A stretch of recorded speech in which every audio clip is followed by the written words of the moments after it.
Bupati Birun jengkel dengan Kanun Aceh nomor 10 tahun 2018 tentang Baitul Mal yang mengatur pengelolaan infak. Salah satunya pembangunan rumah duafa yang disahkan di Banda Aceh. Sehingga dengan aturan itu, Pemda tidak bisa lagi membangun rumah korban kebakaran atau warga yang tertimpa musibah lain dengan dana infak.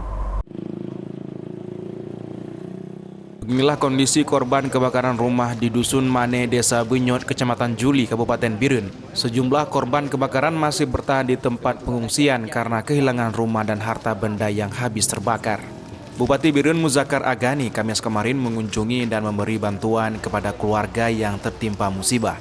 Di sela-sela kunjungannya, Bupati menyesalkan terkait Kanun nomor 10 tahun 2018 tentang Baitul Mal yang mengatur pengelolaan infak. Dengan aturan tersebut, pemerintah daerah, kabupaten, dan kota tidak bisa lagi membangun rumah korban kebakaran.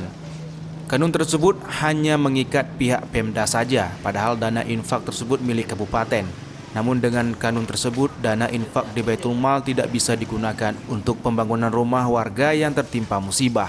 Bupati berharap agar kanun tersebut segera diubah agar dapat digunakan untuk membantu warga yang kehilangan tempat tinggal karena tertimpa musibah. Saya ikut prihatin dengan musibah ini. Yang pertama, tidak semua orang berkeinginan adanya musibah seperti ini, tapi inilah kehendak. Maka ke depan, pertama kita himbau kepada masyarakat lebih berhati-hati apabila meninggalkan rumah. Tadi saya diskusi dengan rumah kita, sejauh ini masih diikat oleh kanun yang sebelumnya kita bisa menggunakan uang infak untuk kita bangun. Kanun Aceh sudah menutup. Itu himbauan saya hari ini kan kepada pemerintah Aceh segera rubah kanun.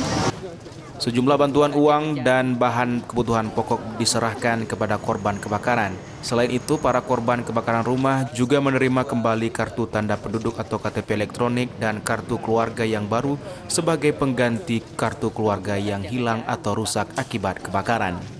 Dari Kabupaten Birun, Musriadi, iNews melaporkan.